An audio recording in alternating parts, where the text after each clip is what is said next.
दोस्तों, सही कर्म करोगे तो इसका परिणाम अच्छा मिलेगा, यह हम आमतौर पर सुनते हैं। पर वास्तव में कर्म क्या है?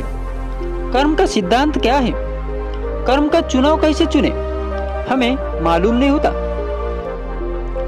इसलिए आज कर्म के विषय पर जरा बारीकी से समझेंगे, क्योंकि जब जीवन में कर्म तो निरंतर सभी को करने हैं, तो क्यों ना इस विषय पर जरा खुलकर बातचीत की जाए।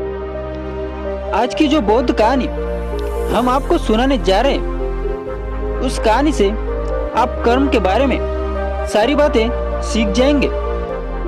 एक बार गौतम बुद्ध जी से उनके एक शिष्य ने पूछा, गुरुजी कृपया हमें बताइए कि कर्म क्या है। गौतम बुद्ध जी ने अपने शिष्य से कहा कि कर्म को समझने के लिए तुम्हें एक कहानी सुनाता हूँ। इस कहानी से तुम समझ जाओगे कि कर्म क्या है। बुलंद शहर का राजा घोड़े पर बैठकर अपने राज्य का भ्रमण कर रहा था। चारों तरफ भ्रमण करने के बाद वह एक दुकान के सामने आकर रुक गया। रुकने के बाद राजा ने अपने मंत्री से कहा, मंत्री जी, मालूम नहीं क्यों, लेकिन लगता है इस दुकानदार के लिए कल ही फांसी की सजा सुना दूं, इसे मृत्युदंड दे दूं। मंत्री जी राजा से इसका कारण पूछ पाते, इससे पहले राजा आगे बढ़ गए। मंत्री ने इस बात का कारण पता करने के लिए अगली सुबह भेष बदली और आम जनता का रूप लेकर दुकानदार के पास पहुंचे। दुकानदार चंदन की लकड़ी बेचने का काम किया करता था। मंत्री ने दुकानदार से पूछा कि उसका काम कैसे चल रहा है।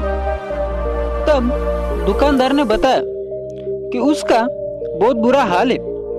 लोग उसके दुकान पर आते हैं, चंदन को सूंघकर उसकी प्रशंसा करते हैं, लेकिन खरीदता कोई नहीं।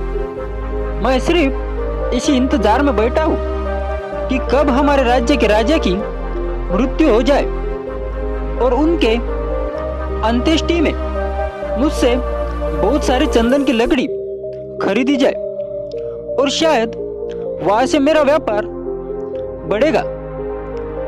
मंत्री को सारी बात समझ आ गई कि यह वही नकारात्मक विचार है जिसने राजा के मन को नकारात्मक किया है।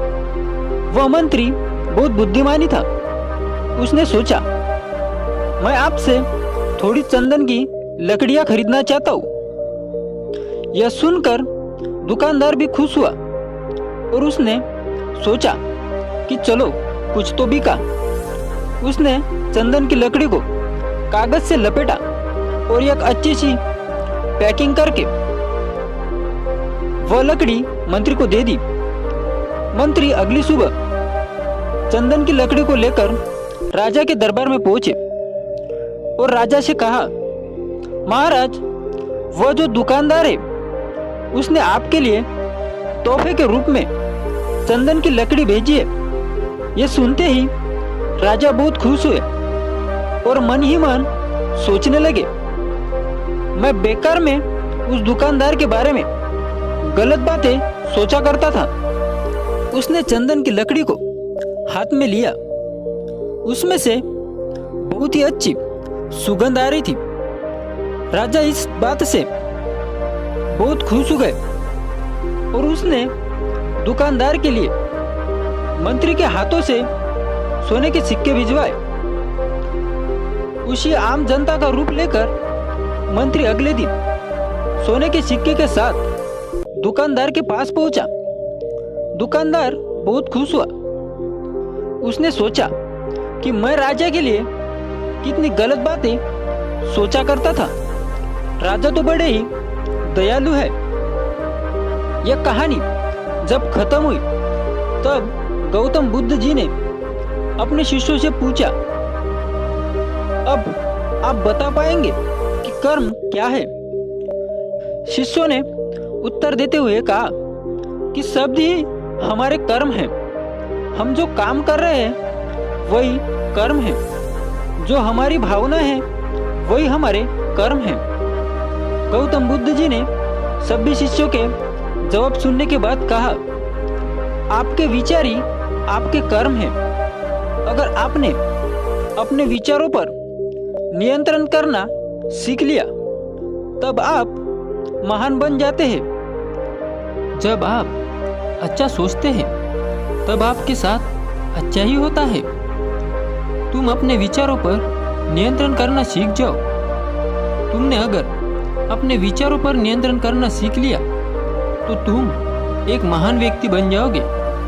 और हमेशा इस बात का ध्यान रखना, तुम्हारे विचार ही तुम्हारे कर्म हैं और तुम्हारे विचार ही तुमको अच्छा या बुरा बनाते हैं।